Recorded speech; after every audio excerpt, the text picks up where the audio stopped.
Hi guys, and welcome to the Wyfe Up YouTube channel. Today's topic is GPS, and you guys already know what a GPS is, so we're gonna get into it. I'm about to start the podcast, and for those of you that have never met me before, my name is Deetra, and I'm grateful that you guys are here and that you stopped by. So, about to start the podcast. Let's go. Hello, and welcome to the Wyfe Up podcast and YouTube channel. I am so grateful for each and every one of you that has stopped by today to hang out with me. I just wanted to say a quick hello to the new listeners. Guys, we are in Brazil now, hola, and India. I think I mentioned that before, and namaste. I am grateful, like I said, for you guys that are new, that have stopped by and said, let me check this out, hang out and hear what I have to say. And to the returning, you guys, I can't do this without you. Thank you so much for your support and for coming back over and over again to see what I have to say and really just to support this Wyfe Up movement. For those of you that don't know what the Wyfe Up movement is, it is a movement to help wives stay married to their husbands till death do they part. That's it. That's pretty much it. Not just stay married, have incredible marriages. That is what I'm here for. That's what Wyfe Up is here for. So today's topic is GPS, and we're about to get into it. I always like to start with a little bit of a prayer. Heavenly Father, thank you for each and every listener, each and every person, each and every wife, each and every marriage. Lord, thank you for letting me be here another day to pour into wives, God. That's what you made me love to do, and I really do love to fight for marriages, Lord. And I just pray for each and every marriage, Lord. Give each and every wife strength that they need. Let them know how special they are, their jobs are, our jobs are as wives, and why you created us to be the helpmate to our husbands, God, and give them the strength to do that. God, we love you, we honor you, and we praise you. In Jesus' name we pray, amen. Okay, guys, so GPS. So in case you didn't know, GPS, and I have my notes if you see me looking down, GPS stands for Global Positioning System, right?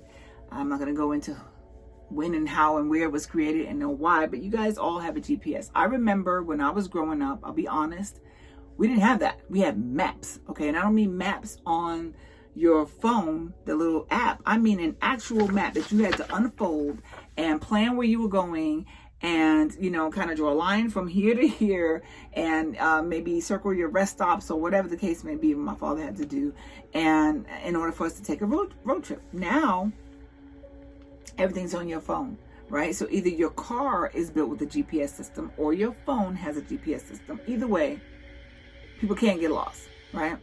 And although, I'll be honest, I've seen, because I'm old school, I try not to use my GPS. I try and if I've been there once, I try and figure it out for myself, right?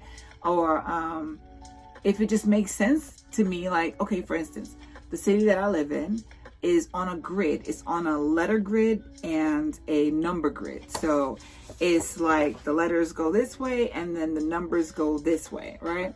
And so basically it's pretty easy to figure out. If you get off the highway on Z Street and you need to go to A Street, you're going to go north, right? And if you get off the highway on, I don't know, 25th Street and you need to go to 2nd Street, then you're going to go that way, right? So, I mean, it's not really hard to figure out. So I was dropping my daughter to school yesterday, and I've dropped to the school many times before, obviously, but we moved within the last 6 months.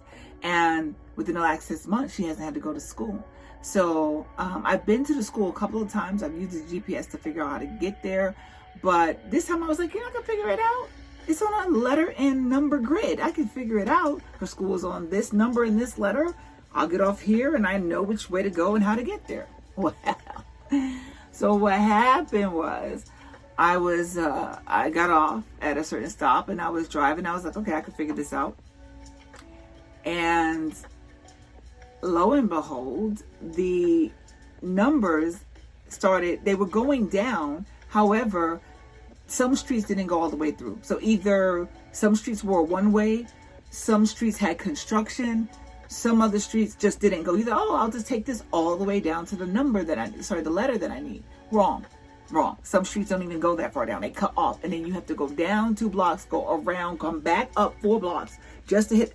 It was so frustrating. So finally I was like, turn your GPS on, or rather not turn it on, but go on your phone and look this address up, even though you've been there since she's been in kindergarten. Look it up so that way you can figure out the easiest way, the quickest way to get there. In other words, find a street that actually goes all the way through the city that you don't have to make any turns on, and it will take you to close to her school. So that's what the GPS did. It took me to the street. Now I know I don't need the GPS anymore, but I had to use my GPS. And so it got me to thinking about us wives, right? And I know you're probably thinking, okay, well, is there a GPS for our marriage? And there actually is, right? GPS in the worldly terms is the global positioning system. But GPS for us wives is God's perfect steering. And what if we use God's perfect steering throughout our marriages? Can you imagine what our marriages would look like? So here are some examples. Let's start with the first one. The first one is flirting with other men. Some wives be minding their own business, and all of a sudden some guy will flirt with you. Do you A, completely ignore him? B, be polite but firm? C, smile, laugh, get his information if he offers it, and then throw it away later? I'll wait.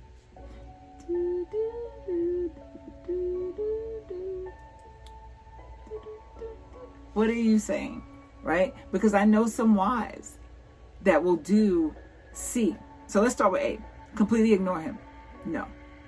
And the reason why I say that is because there are some guys out here that aren't 100% sane.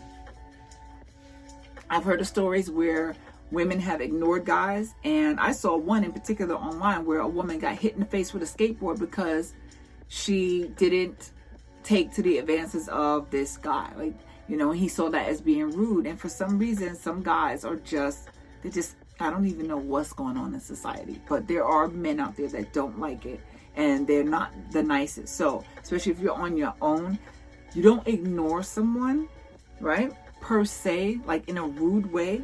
You can pretend like you don't hear, and then if you hear him, like, I know you, this, that, and the other, because sometimes guys are rude. They'll call you names, so on and so forth. Oh, I'm sorry, I didn't hear you.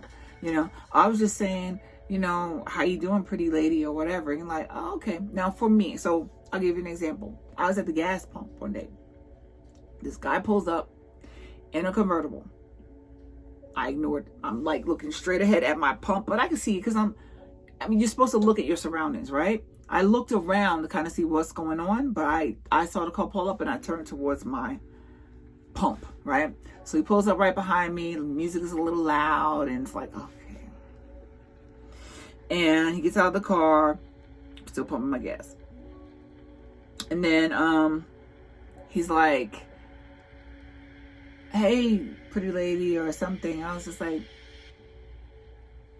oh, how are you, sir? And he was like, I'm good. How you doing? I'm like, I'm good, thank you. He's like, oh, so, he said, are you from around here? And I was like, okay. So now we passed the whole conversation because I'm not rude. I said hello, but am I from around here? So now I'm like, no, to be honest with you. Actually, I'm originally from New York, but, I've been here for a while now. For those of you that are on the podcast, I'm just like using hand gestures because at this point now I'm showing my hand in case you didn't see it that I am a married woman. So for some men, that don't stop them. They don't stop them because they'll be like, oh, you happily married, And he's like, oh, so okay, I see that you're married. I'm like, no, I'm happily married. Like, oh, your husband's, lucky to have you. No, I am the blessed one. He's amazing. Like, okay, right? Thought that was the end of the conversation, right? No. So as I'm still pumping gas, he goes, so do you mind, because I'm not from here, and I don't have a lot of friends here. Can I give you my number? I can see if my husband's watching this right now, like the hair stand on the back of his neck. Babe, look, I think I already told you the story anyway. You got nothing to worry about with me. So anyway, he said, can I give you my number so that way if you have any single friends, you can, pass my number along because I'm in town for a little bit or whatever the case may be. And I'm like, I don't have any friends. I don't got no new friends. I'm kidding. I was like, honestly, number one, no, I cannot take your number. I'm not going to do that. Number two, I don't have a lot of single friends here. Most of my single friends are back east, but nonetheless, I'm not taking your number. So he's like, no, okay, that's cool. Are you sure? I'm positive, but thank you. Got in my car and I was polite. I wasn't rude, but I let him know. And so I say that because I know that for some women it's hard to do that, especially if you're mad at your husband, you know what I mean? Or maybe your self-esteem isn't where it used to be. And some women feel like when a guy flirts with them, okay, you know what? I still got it. That's not the direction you want to go. You never, ever, ever, never, ever want to lead a man, any man. There's no man on this planet that should ever think that they can one up your husband. Never. And I know that's a double negative. I know that. And I'm saying it anyway. Not negative. Not never should you ever entertain a man that is not your husband and make him believe that he has one up on your husband. Never. Okay? So the answer is B, be polite. Do not smile, take his number anyway, then throw it away later. Don't do that. You have to be firm. You have to say, okay, well, you know what? Nice to meet you. Because you can be, listen, business life. Nice to meet you. Nice to meet you. Okay. Yes, well, take care. Take care of yourself. Okay. Bye. That's it. Don't hold court. Don't hold a conversation. And I had to learn because I'm very friendly, right? My husband knows this. He knows I can go into a room and before I walk out, somebody's going to tell me their life story. It's just the way that it is, right? And I really enjoy talking to people. But having said that, I have to set boundaries, you know what I mean? So I don't want anyone to ever think that like, oh, okay, she's super nice. She must like me. No, I'm super nice. I think you're a nice person, but that's it. Like, okay. So anyway, the answer is B. So you use your God perfect steering and be polite, but be firm, right? That was my point. If you have someone that's flirting with you and you have a husband, even if you're not happy with your husband, even if you're mad at your husband, just think about it from a God's point of view, right? God is guiding you. If you had God right here on speed dial or God right here in your hand, just like you do your GPS, what do you think God would be steering you to do? He'll be like, move away, walk away, drive away, go away. Don't entertain this guy. That you have someone that you said you were going to spend the rest of your life with or whatever until death do you part. Okay, number 2, arguing with your husband. Mostly all wives have gotten into arguments with their husbands that they later regretted. Raise my hand. Maybe regretted the things we said, regretted talking about his mama, regretted calling him names, etc. It's easy to fly off the handle during an argument and to go for the jugular. Right? Like I mentioned earlier, I'm from New York. I want to say that we think differently. Like when it's time for argument, I feel like from the age of 2, we're just like, we're sitting near our edge. Like, what'd you say? Waiting for you to say something because I'm going to have a clap back, right? When I talked about clap back, you don't clap back to your husband, but we do sometimes, right? And so I say I'm from New York, but to be honest with you, most people say that, like, you know what, I'm from Atlanta and we don't play that, or I'm from Oakland, we don't play that. Somebody be like, I'm from Mars and we don't play that up in Mars. You know what I mean? So I guess it doesn't matter where you're from. If you were taught to say something back whenever somebody says something, like just on the ready, and you're treating people like that, first of all, that's not good. But then to do that to your husband, that's not good. So what do you do in an argument? You turn on your GPS, you turn on your God perfect steering, and that argument will look really different with God steering it. God's perfect steering means patience and grace and discernment as to why the argument even started in the first place, right? There are many times, listen, there have been many times where I stopped an argument from happening because instead of me being in my feelings, I'm like, what is going on with my husband? Like, why are we having this? Is okay. I know he doesn't talk to me like that normally. I know that he's stressed out because of whatever reasons, right? And so this is how he talks when he's stressed out. So don't be offended, which is another one of my points. But don't be offended by it. Investigate. Be like, what's going on, right? Or just be like, okay, babe, you know what? It's not worth arguing over. I'm not. And then usually my husband will come back later, babe, I'm sorry I said that. I'm like, I know. I can see that you're stressed out. I know my husband. I know my boo. I know him. So I know better than to be like, okay.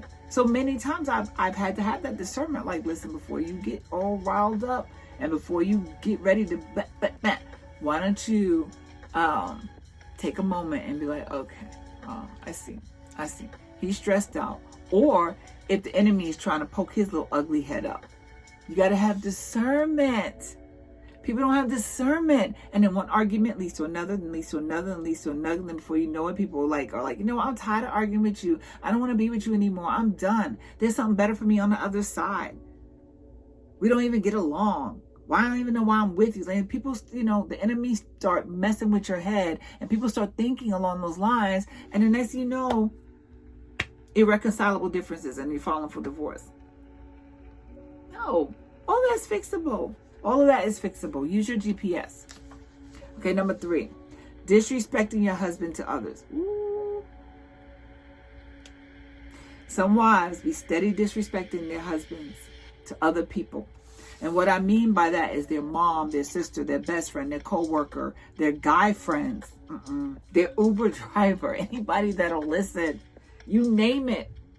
Calling him names, telling his business, talking about him like a dog, painting a bad picture of him so that you look good, insulting the way he parents, the way he sleeps, insulting his dreams. Don't do that. Do not disrespect your husband to others, even if you're not getting along. Christian wife, talking to you. When people see you, they should see a godly woman.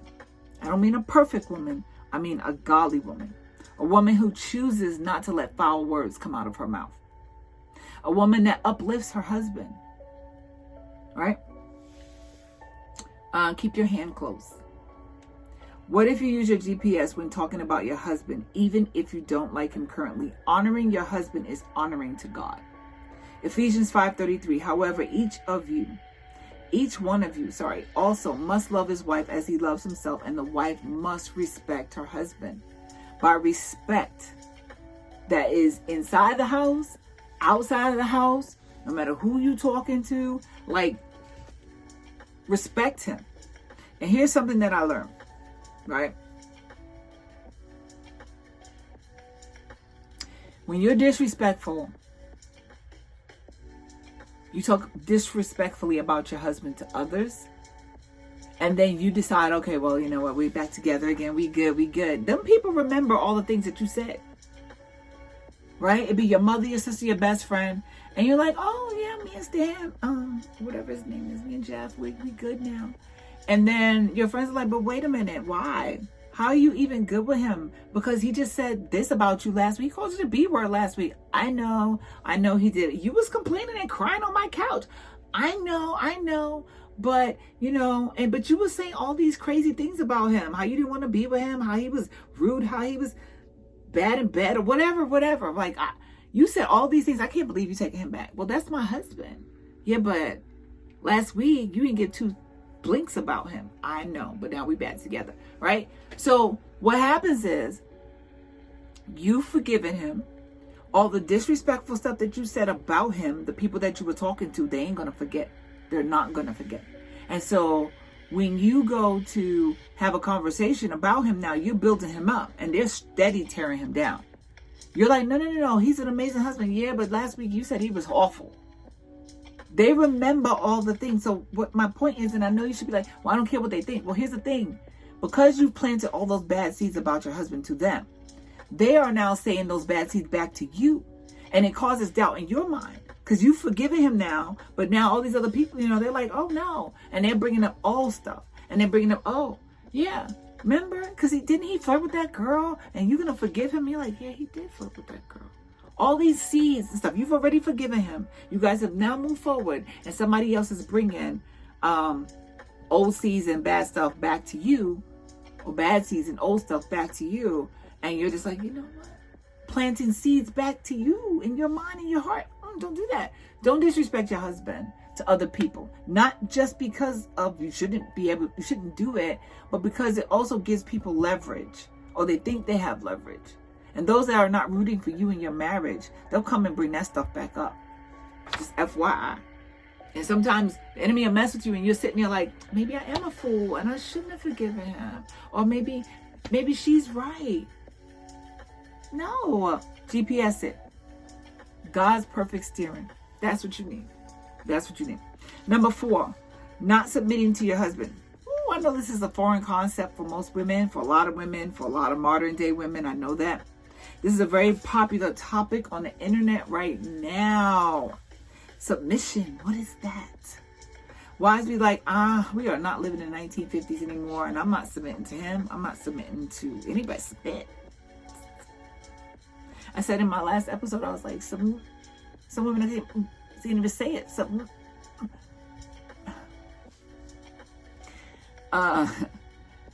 women feel like I don't need to submit to my husband. He is not my boss. Well, no, he's not your boss, but he is the leader in your home. Some of y'all, you better pick that Bible up and see what that Bible says about who your husband truly is. And some of y'all are deciding to ignore what the Bible says because you want to do your own thing. Now, granted, I know that there's some modern day husbands that are like, listen, nobody rules anybody. Look, we equal in the house. Okay. Well, that's what your husband thinks, and that's how your husband feels. And I'm not saying rule. I don't like that word rule, but that's how some people interpret that. But it says in Ephesians 5:22-23, wives, submit yourselves unto your own husbands as unto the Lord. For the husband is the head of the wife, even as Christ is the head of the church, and he is the savior of the body. Now, I know this world got y'all thinking, no, I'm not submitting. I'm not doing that because it's such a foreign concept. But I'm telling you, if you have a good husband, you need to let him lead that household. You need to let him lead. When God created man, he didn't create woman first and say, okay, you know what? It's not good for woman to be alone. Let me create a man to be her helpmate. He didn't do that. You ever read Bible? He created man first and then said, oh, it's not good for man to be alone. I'm going to create a helpmate. And then he created us so that we can be one and we could produce children and, multiply the earth. We could work together. He created us so perfectly for one another. But he created him first. Some of you have a problem with that. That's not for you to take up with me. That's for you if you're bold enough to take up with God. Okay? And be like, I'm not going to do that. Okay, well, God gives us free will. You don't have to do anything you don't want to do. But I'm going to tell you something. If you want a successful, amazing, fun, incredible marriage, there's going to be some submitting going on. And it might not look like what you think, because some people think that is slavery, and it's not. It's not like that at all. But can you submit to your husband's leadership? Even if he's not leading well right now, can you still submit to him and then also put him in prayer, like cover him in prayer and go to God with your petitions for your husband and wait for God to move in him in the way that God is going to move in him so that you can feel more comfortable submitting to his leadership. You still submit. I'm going to do an episode on that because I know some of y'all are like, well, I don't know what that even looks like. I don't know what that looks like. I can tell you what it looks like for me. I can tell you why my husband looks at me the same way that he did 19 years ago. I can tell you that why my husband still, listen, there's levels to this. I'll do an episode about that one day. Anyway, GPS it. GPS that submission. Let God steer you into that. All right, so not trusting your husband. Ooh. I know that there are wives that have been hurt before. I know that there are wives that have been hurt in other relationships. Maybe not even from their husband, but from their past. And they find it hard to trust. I know that wives maybe have been hurt by their own husbands and find it hard to trust. And it's like, I can't. Right? I don't know if I can trust you. And then, so in other words, you're allowing your distrust or insecurities to ruin your marriage. There are people walking around right now that are insecure and allowing the insecurities to ruin their marriage, ruin their relationship with their husband. I've heard men say, you know what, she's accusing me so much, I might as well go do it. I'm not doing anything. And she's accusing me. So since I'm being accused, I might as well do it. I want to say, I've heard that a lot. I've heard men say that a lot. Whether or not they go and do it, that's a whole nother thing. But that's them being frustrated with being accused all the time because the wife doesn't trust them. Now, maybe your husband did do something that you don't trust him. Maybe he did. Did you forgive him? Because if you forgave him, then that means you have to let that go. And that means you have to work on trust. And how do you do that? GPS. God's perfect steering. And for those of you that are like, okay, but I don't know what that means you trust God. That means you lay it on the altar. That means you go to him and say, God, I need your help on this because I don't trust dude. I don't trust him as far as I can spit or throw him. But I don't want my distrust to ruin my marriage. So I need help. I need you to help me. I need you to interfere. Help me so I can help my marriage. Because I don't want to lose this dude. He's not doing anything. And deep in my heart, I know he's not doing anything. It's just me. And because I've seen things or I've experienced things, I don't trust. I don't trust him. He didn't do nothing. Help me before I lose my marriage. GPS. You know? Or maybe you need to go to counseling together. Or maybe you need to go to counseling yourself. Right? I don't know what it's going to take. But it can ruin your marriage. So that's something that you need to work on if you want to keep this man. Number 6. Being offended. I spoke about that a little bit earlier.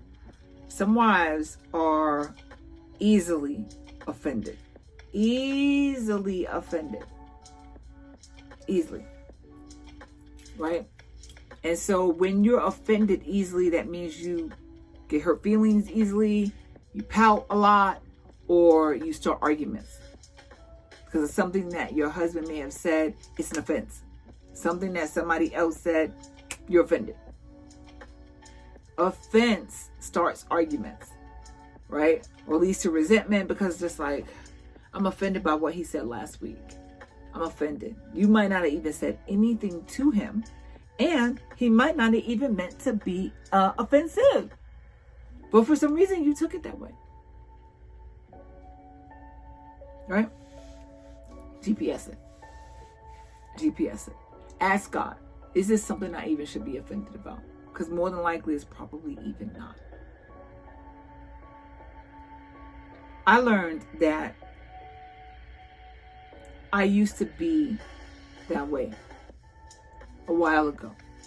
I used to be more easily offended because my husband, he's the sort of person, if you guys remember watching any of the videos that he's been on, he is a straight shooter.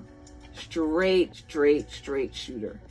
And sometimes you're like, oh my gosh, like, did you really just say that? You know, to the point, not like I had hurt feelings, but I felt enough to be like, you know, like ready to, oh, this is what we saying now? This is what we doing?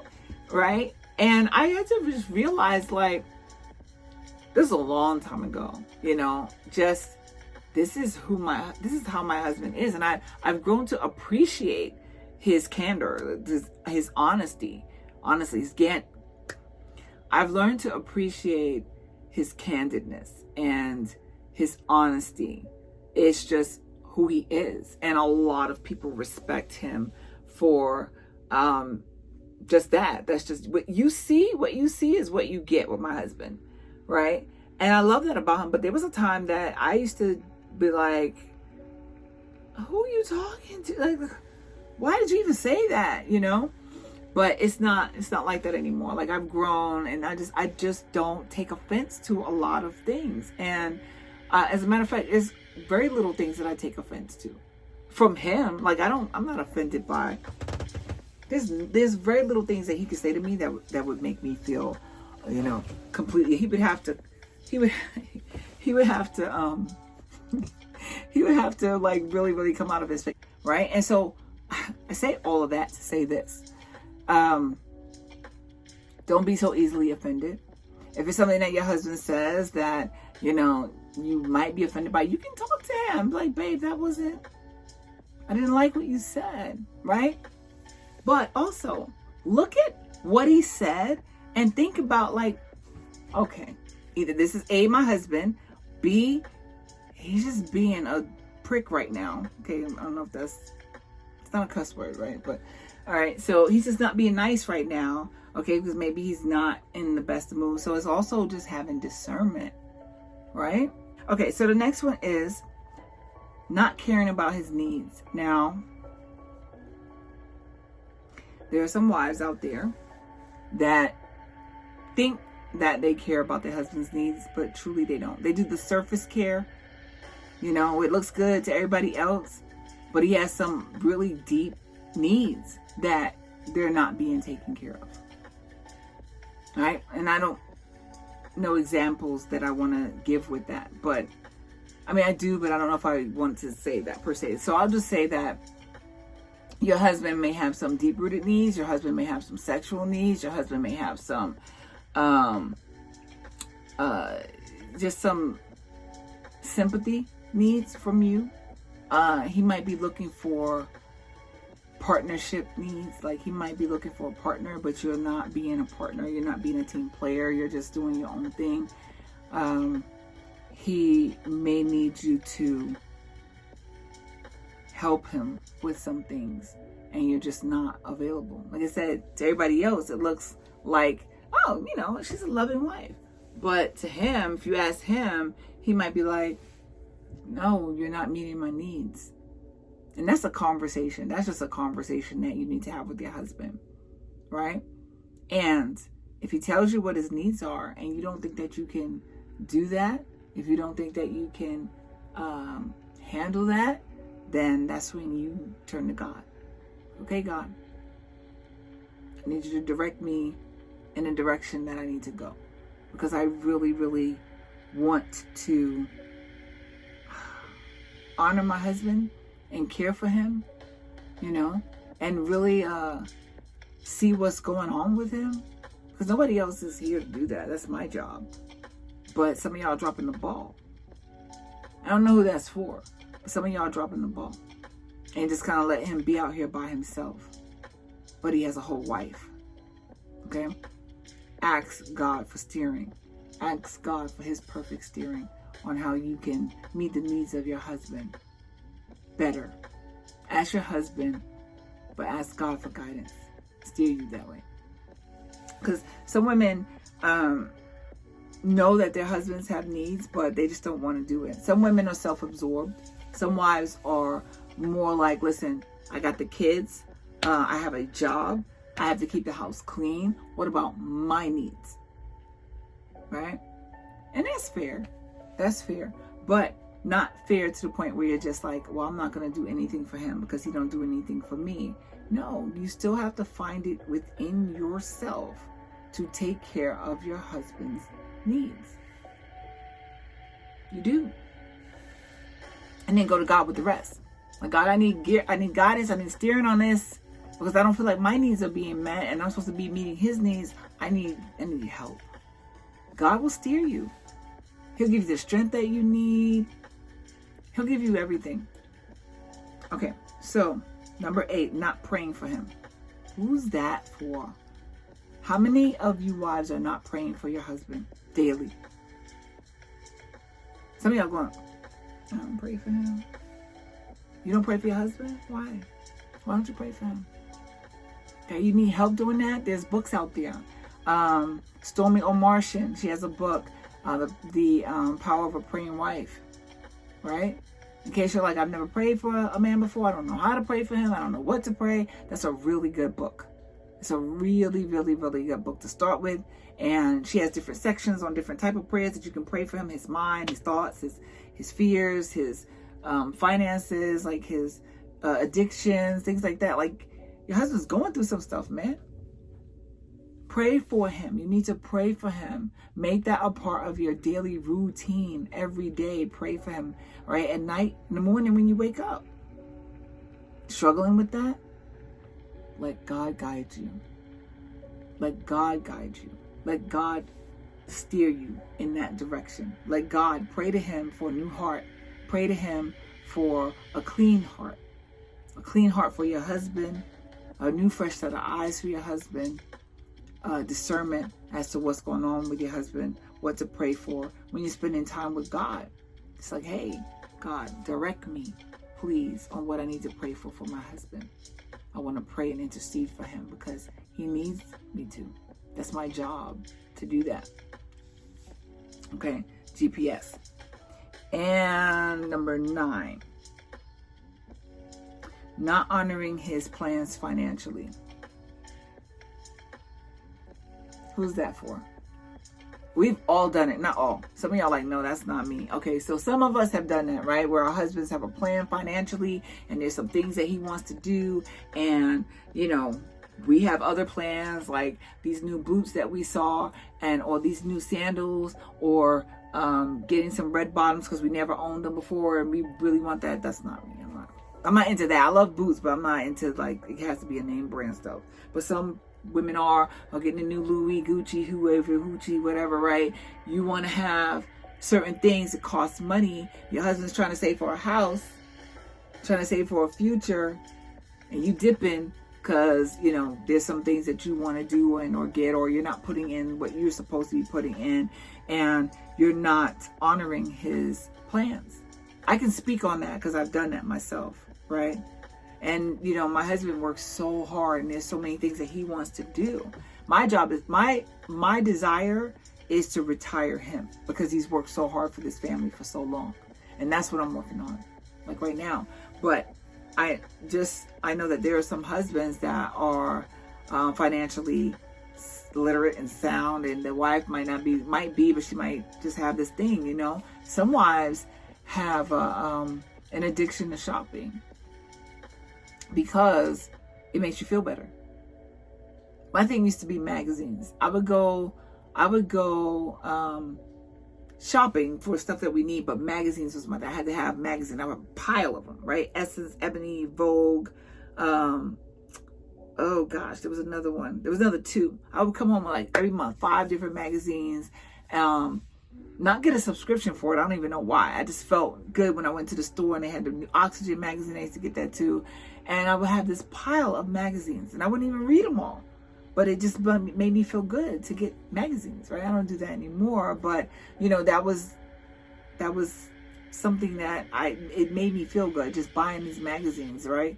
And I feel like for some people it's shoes, for some people it's clothes, or for some people it's plants, for some people it's for some wives rather, it's you know, new outfits and, you know, accessories or whatever, getting their nails done every single week. That's actually, no, I'm gonna take that back.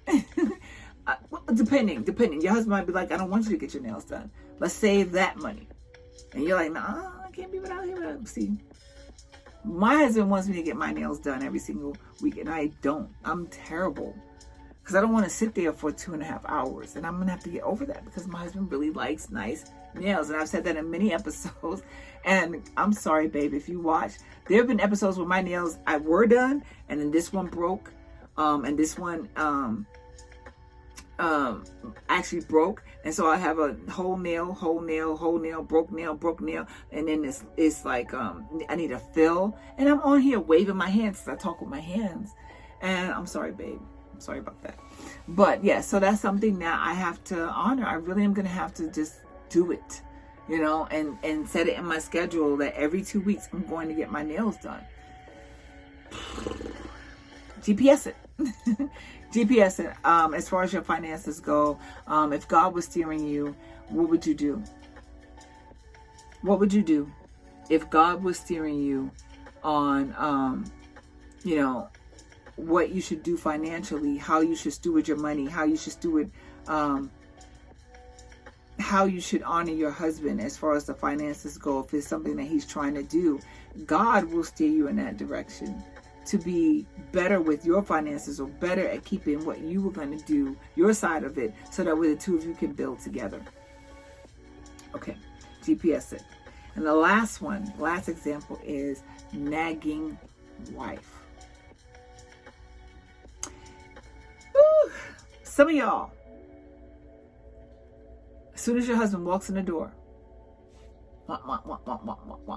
he can't even get in the house good. If your husband is like sitting in his car before he even comes in the house because he's like bracing himself, and I don't mean just because of the kids, I mean because of you. I mean because, you know, he knows as soon as he walks in the door, you're going to hit him with the whatever. It's going to be about something, right? Greet your husband with love and kindness. Greet him with his favorite drink at the door. Greet him with a big hug and a smile.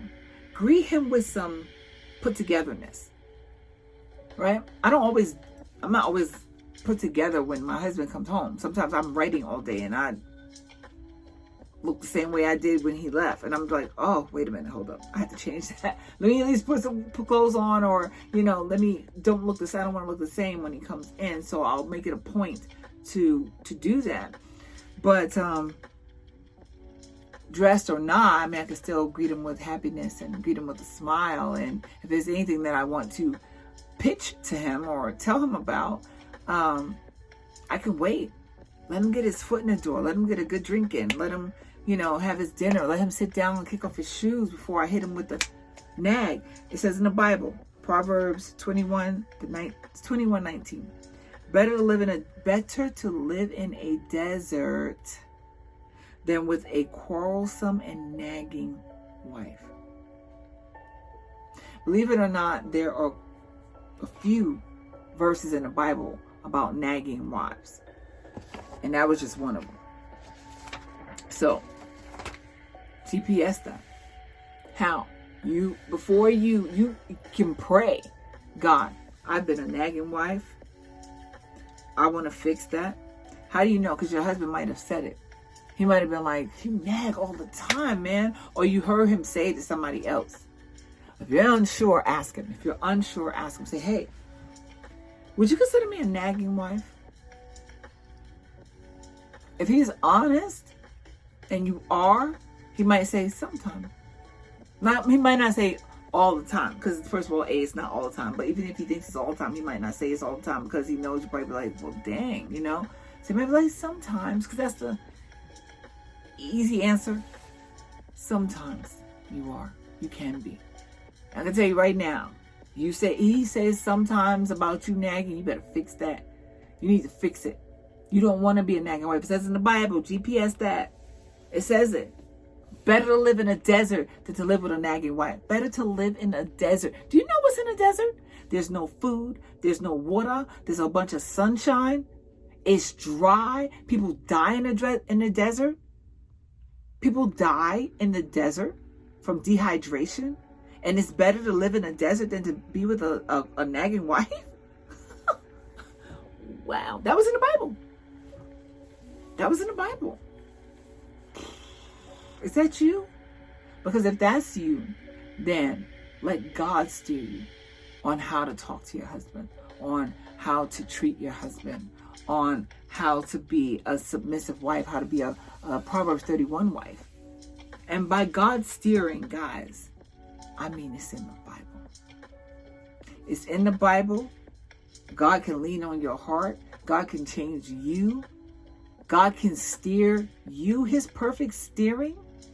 Oh, goodness. I'm telling you, when I let God start directing my life, when God became my GPS, my life changed. My marriage changed. My relationships changed with my children and family. And so, like, God steering, his perfect steering, everything, you can't go wrong with that. You cannot go wrong with that. So, guys, that's pretty much what I wanted to say. I took that ride with my daughter and got lost, and I was just like, GPS, boy, we need GPS in our life. God's perfect steering. Excuse me. And I just started talking about, I started thinking about how we can apply that in our marriages, and a lot of wives don't, right? But you can, right? There's time to do that. There's time to change. You can change that from today. You can make that point, or rather make a decision to say, I'm going to use my God's perfect steering for my life, for my marriage, for my relationships, for my job, for my finances, for everything, for my health, for everything. I want God to steer me in everything. You can do that. You can do that. And watch what happens. Watch what happens, guys. Well, that's all I wanted to say, guys. So have an amazing rest of your day and enjoy the rest of your week. And I will be back next week, unless I have something to say in between then. So, bye for now.